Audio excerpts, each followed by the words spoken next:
ত্রয়োদশ জাতীয় নির্বাচনে এমপি হওয়ার স্বপ্ন ভঙ্গ হয়েছে বিএনপি জামায়াত সহ অনেক হেভিওয়েট প্রার্থীর।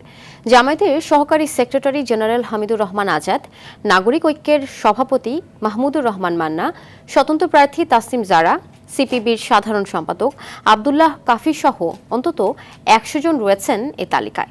তথ্যে অসঙ্গতির কারণে মনোনয়নপত্র বাতিল হয়েছে। এ বিষয়ে আরও জানাচ্ছেন এআর বাদল।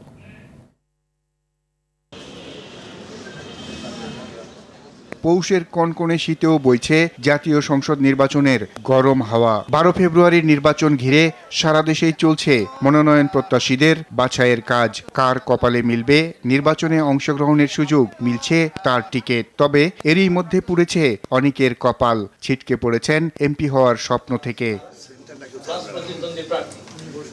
হেভিওয়েট এসব প্রার্থীদের মধ্যে রয়েছেন কক্সবাজার ২ মহেশখালী কুতুবদিয়া আসনে জামায়াতের প্রার্থী ও দলের কেন্দ্রীয় সহকারী secretary general AHM Hamidur Rahman Azad. তার নামে হাইকোর্টে থাকা একটি মামলার তথ্যগত গরমিল থাকায় তার মনোনয়ন বাতিল করা হয়েছে।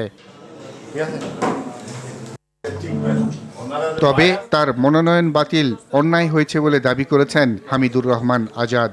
বেআইনিভাবে আমার মনোনয়ন বাতিল করা হয়েছে। জাতীয় নাগরিক পার্টি এনসিপির সাবেক নেত্রী ঢাকার ৯ আসনের স্বতন্ত্র প্রার্থী তাসনিম জারার মনোনয়নপত্র বাতিল হয়েছে। জারার প্রস্তাবক ও সমর্থক হিসেবে নাম দেয়া ১০ জনের মধ্যে ২ জন ওই আসনের ভোটার না হওয়ায় তার মনোনয়ন বাতিল হয়। তবে আপিল করবেন বলে জানিয়েছেন তাসনিম জারা।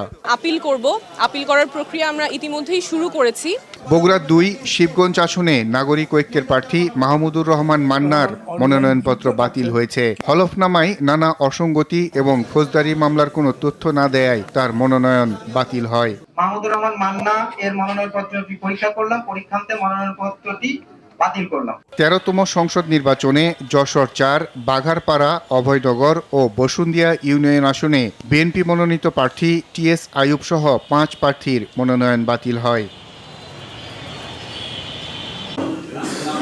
কুমিল্লা ৫ বুড়িচং ব্রাহ্মণপাড়া আসনে স্বাক্ষর জটিলতায় বাংলাদেশ কমিউনিস্ট পার্টির কেন্দ্রীয় সাধারণ সম্পাদক আব্দুল্লাহ আল কাফির মনোনয়ন বাতিল হয়েছে।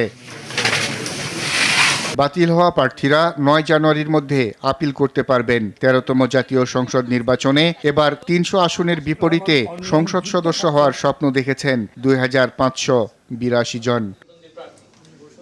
AR বাদল, RTV, ঢাকা।